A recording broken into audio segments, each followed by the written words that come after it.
निर्णय उपले अरे मुन्ना, अरे ग्लास भर पाणी घेऊन ये बेटा. मुन्ना, ए मुन्ना,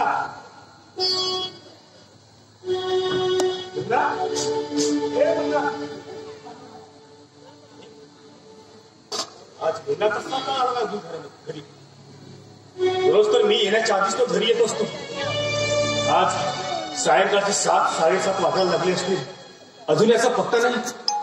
कदाचित शेजाऱ्याकडे जाऊन बसला असेल, नाहीतर हा सपनाकडे जाऊन बसला असेल. हा सपनाच विचारून बसला. तू आलास? मला एक सांग मुलगा, तुला घरी यायला इतका उशीर कसा का झाला? दादा, आज आमच्या शाळेत गायनाची स्पर्धा होती, त्यात माझा पहिला नंबर आला ही बघ ट्रॉफी. अरे वा वा, मुन्ना आहे मोठा मुली, खूप मोठा मुली आहे. अजय का मुन्ना, तू मोठा झाल्यानंतर खूप मोठा माणूस असतो, खूप मोठा. हो दादा, मी खूप मोठा माणूस होणार, खूप पैसा कमवणार, मग तर आपली गरिबी दूर होईल ना दादा. दादा, तुला एक गोष्ट विचारू?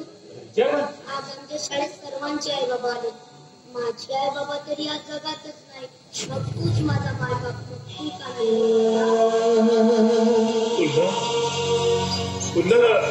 अरे मी आज दिवसभर रिक्षा घेऊन बस स्टॉपवर उभा होतो, त्याच्यामुळे मला वेळच मिळाला नाही मुन्ना.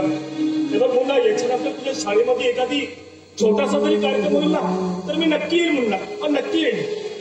ठीक आहे दादा, पण यानंतर विसरायचं नाही. विसरणार माझ्या राजा, नाही विसरणार. प्रॉमिस? हा मुन्ना, प्रॉमिस. दादा, आता मला खूप भूक लागली आहे, खायला दे ना.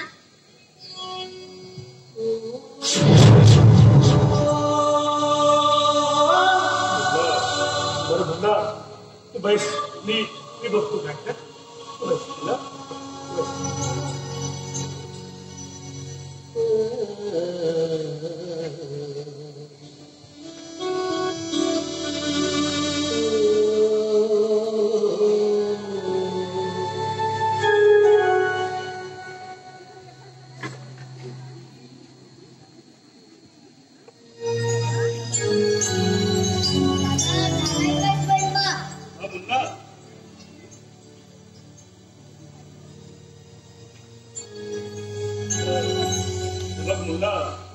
अरे आज आपल्याकडे स्वयंपाक बनवायला काहीच नाही.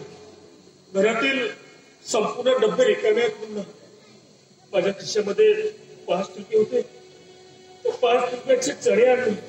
ते चणे खा आणि ग्लासभर पाणी पिऊन झोपून जा, म्हणजे आजची रात्र कशी कशी काढ म्हणून. आजची रात्र नाही दादा, मला खूप भूक लागली आहे, मला फक्त जेवणच हवं आहे.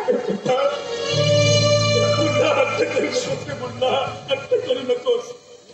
अरे मी सकाळपासून बस स्टॉपवर रिक्षा घेऊन उभा होतो, पण मला एकच सवारी मिळाली नाही मुन्ना. अशा खिशामध्ये 5 रुपये होते, 5 रुपयांची